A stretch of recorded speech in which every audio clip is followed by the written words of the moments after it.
এই মুহূর্তে যেটা লাইভে এসছে এই কারণে যে এই মুহূর্তে যতজন আমার লাইভটা দেখছেন সবাই শেয়ার করুন, কারণ হচ্ছে এই মুহূর্তে আমি ভাঙড় থানায় রয়েছি। আমাদের একজন সাংবাদিককে গতকাল তৃণমূল আশ্রিত দুষ্কৃতীরা আক্রমণ করে, সেটা নিয়ে থানায় আমরা একটা কালো একেবারে যে কালো কাপড় দেখতে পাচ্ছেন, কালো কাপড় আমরা মুখে নিয়ে আমরা এখানে এসেছিলাম যে থানায় একটা অভিযোগ জানাতে, এবং থানায় অভিযোগ যখন পুলিশের সঙ্গে কথা বলে আমরা থানা থেকে বেরোচ্ছিলাম, ঠিক সেই সময় তৃণমূল নেতা আহসান মোল্লার নেতৃত্বে আরো তৃণমূলের বাহিনী এসে আমাদের সবার উপর আক্রমণ করে, আমার উপর আক্রমণ করে। এবং এই যে ছেলেটা দেখুন, একে রীতিমতো এতে তুলে নিয়ে একে মারধর করা, এর মুখটা দেখুন। এখান থেকে থানার সামনে পুলিশের সামনে রীতিমতো এই ঘটনা ঘটেছে। যে যেখানে আছেন আপনারা, যারা ডিজিটাল মিডিয়া সাংবাদিকরা আছেন, তাদেরকে বলবো আপনারা চলে আসুন ভাঙড় থানায়। আমরা আছি, আমরা লিখিতভাবে থানায় অভিযোগ জানাবো।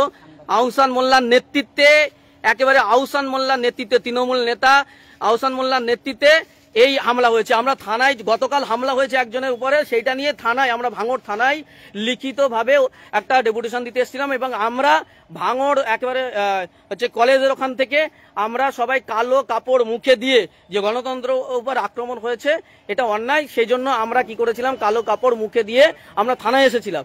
থানায় আমরা ডেপুটেশন দিয়ে যেই থানার সামনে বেরিয়েছি, থানার সিসিটিভিতে একদম পরিষ্কার ক্লিয়ার দেখা যাবে একদম থানার গেটের সামনে তৃণমূল নেতারা রীতিমতো আমাদের সবাইকে মারধর করেছে। আমি আক্রান্ত হয়েছি, এবং আমাদের এই যে আমাদের ভাঙড়ের যে সমস্ত ডিজিটাল মিডিয়া সাংবাদিকরা রয়েছে তারা কিন্তু সবাই আক্রমণ হয়েছে, এবং অনেকে এই যে বুম ছিঁড়ে দেওয়া হয়েছে, তাদের বুম ফেলে দেওয়া হয়েছে, কেড়ে নেওয়া হয়ে গেছে, একজনের মোবাইল কেড়ে নিয়ে গেছে।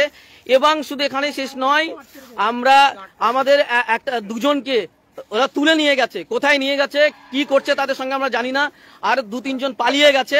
এই অবস্থা যে থানার সামনে এইভাবে কত হিম্মত, থানার সামনে এইভাবে আক্রমণ করছে। যে যা পাচ্ছেন যেখান থেকে দেখছেন ভিডিওটা ব্যাপক শেয়ার করুন, এবং এইটা ব্যাপকভাবে শেয়ার করুন। এবং আমি এক্ষুনি হাইকোর্টের সব অ্যাডভোকেটদেরকে ফোন করব, কিভাবে কত হিম্মত হয়ে গেছে যে থানার সামনে পুলিশ সাংবাদিকদের উপর আক্রমণ করবে। এটা বারবার আক্রমণ করেছে, তার প্রতিবাদ করতে এলাম, এবং প্রতিবাদ করে আমরা থানায় থেকে যখন ডেপুটেশন দিয়ে বার হচ্ছি তখন আমাদের উপর আক্রমণ। এটা আমরা কোনোভাবে মেনে নিতে পারছি না।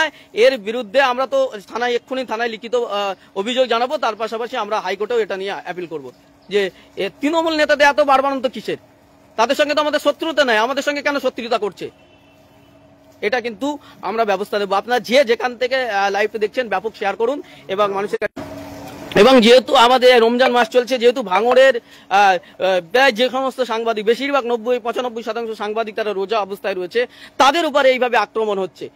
মানে এটা মানা যায়? গণতন্ত্র চতুর্থ স্তম্ভ সাংবাদিক, সেই সাংবাদিকদের উপর আক্রমণ কেন? আমাদের উপর আক্রমণ হয়েছে, তার অভিযোগ জানাতে এসেছি থানায়। থানা আমাদেরকে সেই ডেপুটেশন গ্রহণ করেছেন, এবং সেই কাগজটা দেখি, আমার ডেপুটেশনের কাগজটা, থানা আমাদেরকে একেবারে আমার যে এই যে দেখতে পাচ্ছেন এটা ডেপুটেশন রিসিভ করেছে থানা।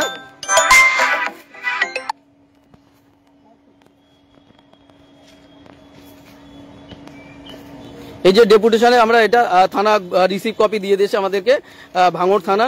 এবং আমরা এটা নিয়ে যখন বেরোচ্ছিলাম তখন তৃণমূল নেতা আহসান মোল্লার নেতৃত্বে এই হামলাটা হয়। তৃণমূল নেতা আহসান মোল্লা ভাঙড়ে কি নিজেকে কি মনে করেছে, নেতা হয়ে গেছে মানে লাটের বাট হয়ে গেছে, যে সাংবাদিকদের উপর আক্রমণ করবে? এটা কি ধরনের আচরণ? আজকে যারা আমাদের উপর আক্রমণ করেছে তাদের মনে রাখা দরকার, আমরা কিন্তু সাংবাদিকরা ছাড়বো না, তাদের বিরুদ্ধে ব্যবস্থা নেব।